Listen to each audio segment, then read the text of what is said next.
तो आज आप सुनने जा रहे हैं एक नई कहानी, एक अजनबी, written by Devidatt Samal and Satyavrat Swami, narrated by Satyavrat Swami, presented by Subrat Kumar Swami. और अगर आपने हमारा पहला एपिसोड नहीं देखा है तो हमारे डिस्क्रिप्शन पे दिए गए लिंक पे जाके देख लें, क्योंकि उसके बिना ये अधूरा है। तो चलिए शुरू करते हैं दूसरा एपिसोड, कुछ यादें। किसी का ख्वाहिश पूरी कर दूं, आज तक ऐसा लिखना सीखा नहीं। आज भी मैं बंद कमरों में रोता हूं। अरे कौन हो भाई, कहना क्या चाहते हो? फोन की दूसरी तरफ से एक आदमी चिल्ला रहा था, पर हैदर अपनी ही दुनिया में खोया हुआ यह लफ्ज गुनगुना रहा था, मानो जैसे वो वास्तविकता से काफी दूर था। वो हर एक दो कस्टमर को कॉल लगाने के बाद उस औरत को कॉल लगाता और इन लफ्जों को दोहराता रहता। और ये सब होने की वजह एक ही था। उस सोमवार को घटी हादसे के बाद उस अजनबी औरत ने हैदर का एक भी कॉल रिसीव नहीं किया था। न जाने कितनी बार हैदर ने उस फोन नंबर पे ट्राई किया, मगर हर बार उसकी कोशिश बिन जवाब के लौट आती थी। और अब हैदर को ऐसा लग रहा था जैसे उसने अपनी राहत का इकलौती जरिया को भी खो दिया हो। वो 2-3 दिनों से सदमे में से गुजर रहा था और अपने किए पे पछता रहा था।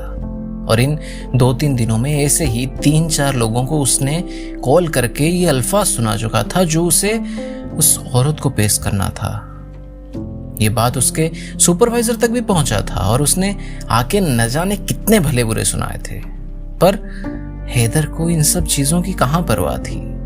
उसकी सुई तो एक ही जगह पर अटकी थी कि वो आखिर वो औरत उसका कॉल रिसीव क्यों नहीं कर रही। अब आप ही देखिए, अभी कुछ दिन पहले जिसको उसके पहचान पे शक था, अब उसे दूरियों की वजह से हैदर में बेताबियां और बेसब्रियां परेशानी बन के पनप रही है, जिसका कोई सुझाव नहीं है। और इसी बीच हैदर अपनी हकीकत में लौटा और उस कॉल को काट दिया। और इसी बीच वहीं हैदर के कॉल सेंटर से लगभग 20 किलोमीटर दूर वायाकॉम 18 डिजिटल पिक्चर्स के प्रोडक्शन हाउस में हलचल मची थी। और उसका एपिसेंटर था CEO अश्वमेध मेनन का केबिन। एक नई कहानी हाथ लगी थी उन्हें और वो उसको परखने में लगे थे। पास बैठे लोगों के साथ कुछ देर डिस्कस करने के बाद इस कहानी को उनके नए वेब सीरीज का रूप देने का तय हुआ। और सब कुछ तय होने के बाद जब उस सीरीज के डायरेक्टर सुदीप ने उनसे स्क्रिप्ट और उसके राइटर के बारे में पूछा, तो CEO अश्वमेध के पास इसका कोई जवाब नहीं था। उन्होंने कहा, अरे मैंने उससे अभी तक बात नहीं की है, मगर उसका नंबर मेरे पास है। एक्चुअली मैं एक काम से थोड़ा बाहर जा रहा हूँ, तो तुम लोग उससे कांटेक्ट करके यहाँ बुला लो। अपने मैनेजर और डायरेक्टर को ये बता के अश्वमेध अपने काम से निकल गए। और फिर डायरेक्टर सुदीप ने उस फोन नंबर पे डायल किया तो दूसरे तरफ से कॉल रिसीव ही नहीं हुआ। वहीं हैदर अपनी कसमों में उलझा हुआ था। उसी तरह उस औरत को थोड़ी थोड़ी देर में कॉल लगाया जा रहा था, पर अंजाम वही था, वो कॉल रिसीव ही नहीं हो रहा था। ऐसे ही कुछ देर चलता रहा और तभी पास बैठे मनीष ने हैदर से कहा, ओए सुन, उस सन के सुपरवाइजर की बात का बुरा मत मान, उसका तो ये रोज गाय। चल छोड़, तेरा मूड ठीक करने के लिए खुशखबरी है, इस महीने की सैलरी अकाउंट में आ चुकी है और बोनस मिला है। शायद कुछ मुनाफा हुआ है कंपनी का, तूने चेक नहीं किया होगा, कर ले।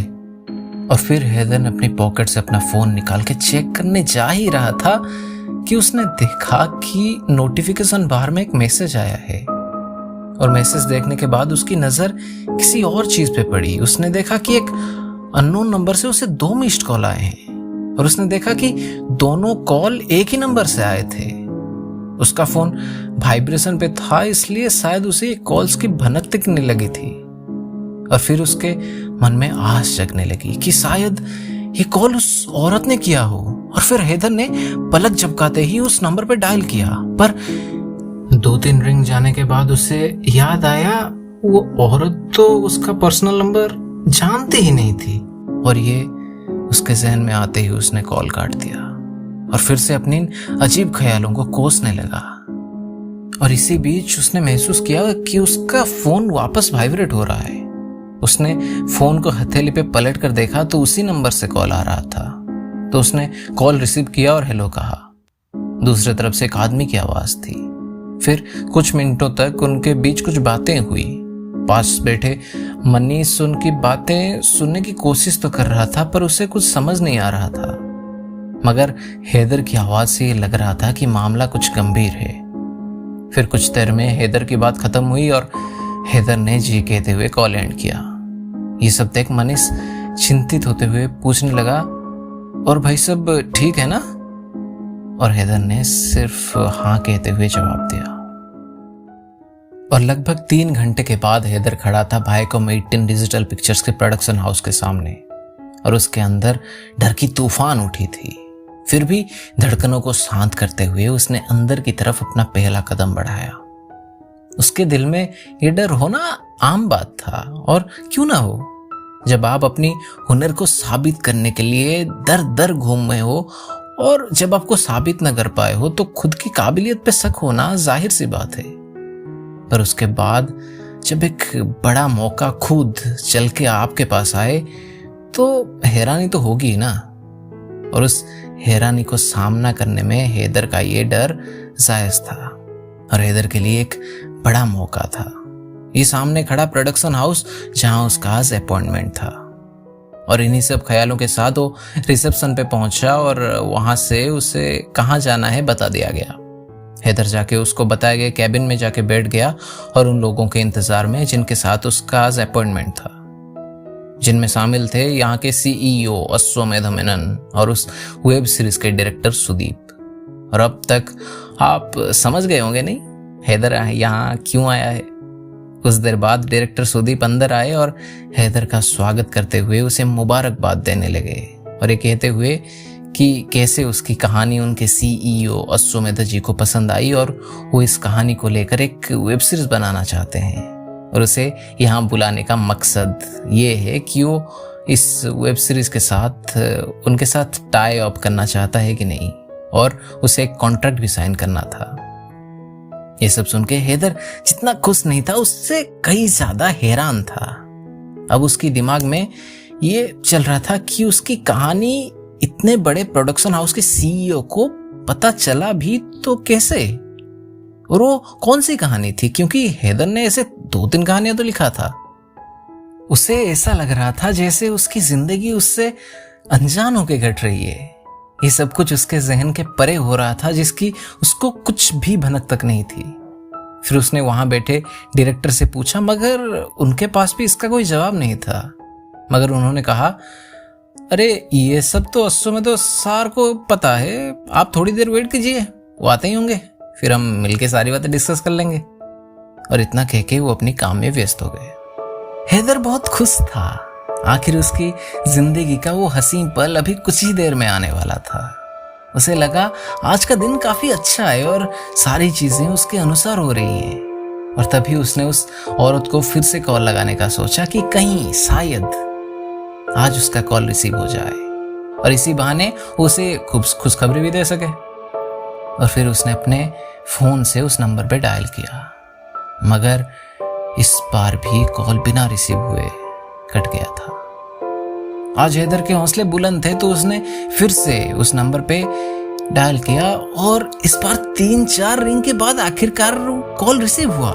हैदर अपनी बेकरारी को काबू में करते हुए कहा, मुझे माफ कर दीजिए मोहतरमा जी, मुझसे बड़ी गलती हो गई। आपकी कसम, आज आप जो बोलोगी मैं वही सुनाऊंगा, मगर आप मुझे माफ कर दीजिए। और हैदर अपनी बात पूरी कर पाता तो दूसरी तरफ से एक औरत बोली, आप कौन साहब बोल रहे हैं, और ये कहाँ लगाए हैं आप? हैदर को महसूस हुआ कि वो अजनबी औरत नहीं है, और फिर हैदर ने पूछा, जी आप कौन बोल रहे हैं, और आपके पास ये फोन कहाँ से आया? तो जवाब में उस औरत ने कहा, जी मैं फोर्टिस हॉस्पिटल से एक नर्स बोल रही हूँ, और मुझे यहाँ पास काम करते करते ये फोन एक पेशेंट के बेड के पास वाले ड्रॉयर से मिला, क्योंकि ये बज रहा था तो मैंने रिसीव कर लिया। और हैदर ये सब सुन के कुछ समझ नहीं पा रहा था, तो उसे लगा कि शायद वो औरत ही वो पेशेंट है, और इसी अंदाजे के साथ उसने उस नर्स से पूछा, मगर अब वो पेशेंट कहाँ है?